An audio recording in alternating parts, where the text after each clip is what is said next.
আসসালামু আলাইকুম। আমি কুমিল্লা থেকে এখানে আসছি। আমি আগে অনেক মোটা ছিলাম। আমার পেট অনেক বড় ছিল। পেট বলতে কি মানে মনে হয়েছে যে বেবি আছে পেটে। আমি কোনো ওয়েস্টার্ন ড্রেস পরতে পারিনি। ভালো কোনো ড্রেস মার্কেট থেকে চয়েস করলেও দেখা যায় ভালো লাগছে, ওই ড্রেসটা আমি পরতে পারিনি মোটার কারণে। আকাঙ্ক্ষিতে ঝুলে গেছিল পেটটা। আমি ডক্টর ইকবাল স্যারকে দেখিয়েছি। ডক্টর ইকবাল স্যারের কাছে টামিটেক সার্জারিটা করেছি। টামিটেক সার্জারিটা করার পরে আমি অনেক স্লিম হয়ে গেছি, বাট আমার কোনো কষ্টই হয়নি। আমার এমন কোনো খারাপও লাগেনি। আমি ইজিলি আনন্দ, আমার অনেক ভালো লাগতেছে।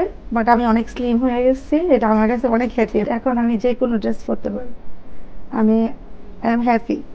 এমনও দিন গেছে আমি অনেক কান্নাও করেছি পেটের জন্য, যে আমার মনে হয় আর কোনোদিন আমার এই পেট কমবে না। আমার 3টা সিজার পরেও আমি যে কাজ করতে পারবো, এ স্যার বাংলাদেশের ভিতরে এত ভালো কিছু একটা আছে, ভালো একটা হসপিটাল, ভালো একজন ডাক্তার আছে, এটা আমি কখনো জানতাম না। আমি অনলাইনে দেখে এখানে আসছি। আপনারা চাইলে ডক্টর ইকবাল স্যারের কাছে আসতে পারেন।